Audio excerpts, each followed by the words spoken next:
ये है नकली पीएसपी जो इंडिया के अंदर सोनी की असली पीएसपी से भी कहीं ज्यादा बिका था। 2010-11 के अंदर ना हर एक बच्चे का ड्रीम होता था सोनी के पीएसपी को खरीदना और उसके ऊपर गेमिंग करना, लेकिन वो पीएसपी इंडियंस की पॉकेट के हिसाब से बहुत ही ज्यादा एक्सपेंसिव था। एंड यहीं पे ही मिताशी नाम के ब्रांड ने एंट्री मारी जो कि 2007-8 तक सिर्फ डीवीडी प्लेयर सेल करते थे। ये अपॉर्चुनिटी देख के उन्होंने गेमिंग के अंदर एंट्री मारी और मिताशी का स्मार्टी गेम इन नाम का गेमिंग डिवाइस जो कि बिल्कुल ही पीएसपी जैसा दिखता था, उसको चाइना से इंपोर्ट करवा के यहाँ पे सस्ते रेटों पे सेल करना शुरू कर दिया। और जहाँ पे एक सोनी का पीएसपी 12 से 15 हजार की रेंज में मिलता था, वहीं पे मिताशी का ये गेम इन सिर्फ और सिर्फ 2.5 से 3 हजार की रेंज में मिल जाता था। पैसों में कितना बड़ा डिफरेंस था, लेकिन गेमिंग में क्या डिफरेंस था वो एक सेकंड रुक के देखते हैं। मिताशी वालों ने 3 मेन वेरिएंट्स लॉन्च करे थे, 1.0, 2.0 और एक थंडरस्टॉर्म करके, जिनमें से सबसे ज्यादा फेमस 1.0 वाला है जो कि बिल्कुल ही पीएसपी स्ट्रीट जैसा दिखता है। एंड जो 2.0 वाला है वो इन्होंने रिफाइंड कॉपी निकाली थी जो कि पीएसपी 3000 जैसी दिखती है। एंड उसके कुछ टाइम के बाद और अपडेटेड वर्जन था जिसके अंदर एंड्रॉइड वगैरह निकाला था इन्होंने, वो बिल्कुल ही पीएसपी वीटा जैसी दिखती है और जिसमें मेन सेलिंग पॉइंट इनका था इनकी लो प्राइसिंग। लेकिन ये कंपनी आज कहां पे है और इन्होंने गेम्स बनानी क्यों बंद कर दी? तो मिताशी वालों ने और बहुत सारी ब्रांचेस खोल ली थी, TV, refrigerator, AC and all, तो वो उन चीजों में उनका ज्यादा एक्सपेंशन होगी तो उन्होंने गेमिंग वाला सेगमेंट बंद कर दिया। लेकिन जो मिताशी की मेन ग्रोथ का कारण था वो यही वाले कंसोल थे, जिस वजह से वो कंपनी एक बड़ी कंपनी बन पाई। पर खैर हमें क्या, हम तो अपना डब्बा खोलने पे फोकस करते हैं, जो कि बाय द वे मेरे खुद का चाइल्डहुड गेमिंग डिवाइस है। एंड ये डब्बा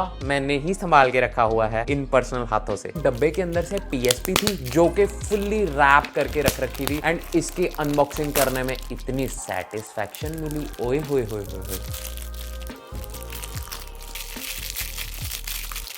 एक इसका अजीब सा चार्जर था जो आई थिंक अगर खो जाए तो आज की डेट में तो नहीं मिलने वाला। टीवी के साथ कनेक्ट करने वाली एवी वाली वायर्स थी जिसके साथ हम इस मिताशी को ये 65 इंचेस के टीवी के साथ कनेक्ट करेंगे और इस इतनी मैसिव स्क्रीन पे कैसी गेमिंग होती है वो भी देखेंगे। 2 मेरी संभाल के रखी हुई कैसेट्स थी एंड ये अजीब सा लिफाफा था जिसको मैंने खोला तो देखा ये क्या, ये तो गेम्स की बहुत सारी चिप्पें थी। और भाई जेन्युइनली यहाँ पे असली नॉस्टैल्जिया हिट हुआ कि ये होती है असली गेमिंग भाई, यूएमडी वगैरह तो कुछ नहीं है। तो ये जो मिताशी है ना, इसके आगे सेम टू सेम पीएसपी जैसे कंट्रोल्स मिल जाते हैं। साइड पे एक वॉल्यूम अप डाउन करने के लिए व्हील लगा हुआ है, नीचे से स्टार्ट बटन और चार्जिंग पोर्ट है, ऊपर वाली साइड एक हेडफोन जैक है और एक टीवी कनेक्ट करने के लिए पोर्ट लगा हुआ है। मिताशी के पीछे वाली साइड चिप लगा के आराम से गेमिंग कर सकते हैं कोई मर्जी। और अगर मैं इस मिताशी को पीएसपी 3000 के साथ रखूं तो बहुत आइडेंटिकल दिखती है ये। पीएसपी के ऊपर जो R1 और L1 है वो बटन्स चलते हैं, लेकिन मिताशी के अंदर वो फेक बटन्स बने हुए हैं। लाइक 3000 से थोड़ी सी फैट है और स्क्रीन वगैरह साइज में सारे कहीं से छोटी है, पर उस टाइम पे जेन्युइनली नहीं पता लगता था कि असली है या नकली है। I mean, इनका हिडन मोटिव सॉल्व हो गया था। वो वाला हिडन मोटिव आपको वीडियो के एंड तक समझ आ जाएगा। और यार अगर मैं बिल्ड क्वालिटी वगैरह की बात करूं तो इंडिविजुअली अगर देखें तो हाँ ठीक ठाक है, प्लास्टिक की बिल्ड है, नॉर्मल सी है,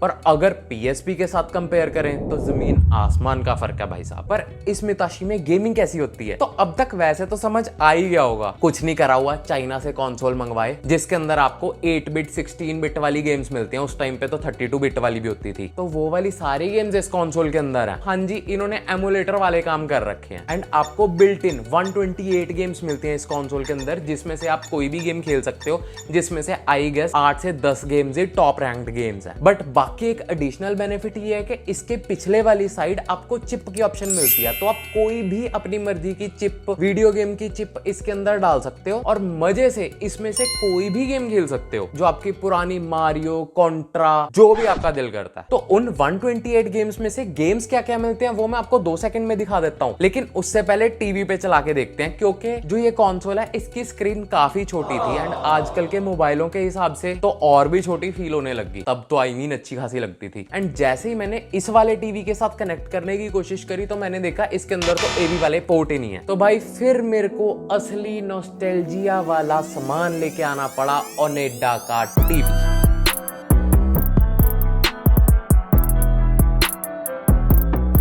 एंड उस टीवी के ऊपर जाके मुश्किल से पीछे से हाथ फंसा के मैंने एवी वाली तारें लगाई एंड इस कंसोल को कनेक्ट करा एंड फिर जाके आया आनंद ही आनंद, क्योंकि मैंने पुरानी बढ़िया बढ़िया सी गेम में एंजॉय करी। और इस PSP की ये वाली जो आवाज है ना,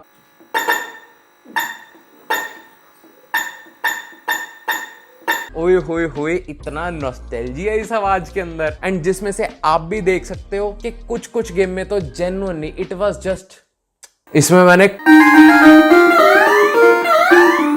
कॉन्ट्रा ट्राई करके देखी, टैंक वाली गेम खेली, फिर बॉम्बरमैन,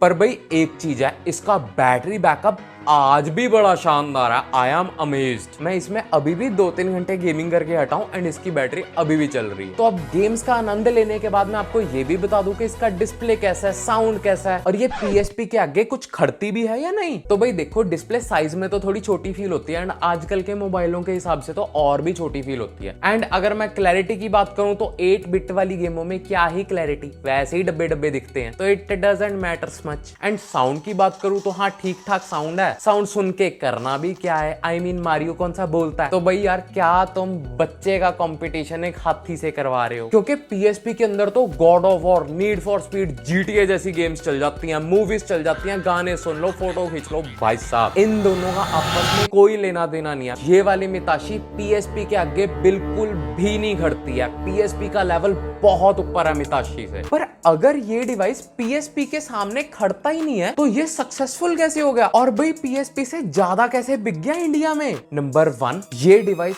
PSP से अच्छा चाहे ना हो, पर अगर हम इंडिविजुअली देखें इस कंसोल को तो ऑब्वियसली इसमें रेट्रो गेम्स हैं यार, एंड उनको खेलने में तो मजा आता ही है। सेकंड, ये जो डिजाइन कॉपी करने वाली ट्रिक थी ना, ये इनके लिए बहुत बढ़िया काम करी, क्योंकि PSP खरीदना हर एक बच्चे का ड्रीम था एंड हर एक बच्चा अपने पेरेंट्स से जिद करता था कि उनको PSP लेनी है। पर वो PSP 95% ऑफ लोगों के बजट के बाहर थी। पर क्योंकि ये बिल्कुल PSP जैसी दिखती थी, तो जब पेरेंट्स अपने बच्चों को ये गिफ्ट करते थे तो बच्चों को तो यही लगता था कि उनको PSP मिली है। उन्होंने थोड़ी ना PSP को हाथ में पकड़ के देखा कि वो कैसी है और ये कैसी है, और वो गेम्स खेल के वैसे ही खुश हो जाते थे, क्योंकि रेट्रो गेम्स तो सबको पसंद है। बच्चों को थोड़ी ना पता है कि PSP में ये गेम्स नहीं, God of war, need for speed जैसी गेम्स चलती हैं। उनके लिए तो जी बस गेम है जी, गेम है जी। और इसी ड्रीम वाले फैक्टर की वजह से, डिजाइन की वजह से, इसकी गेम्स की वजह से, राइट प्राइसिंग पे लॉन्च करने की वजह से, और राइट टाइम पे राइट अपॉर्चुनिटी को ग्रैब करने की वजह से, इन सब फैक्टर्स की वजह से ये मिताशी का गेम इन बहुत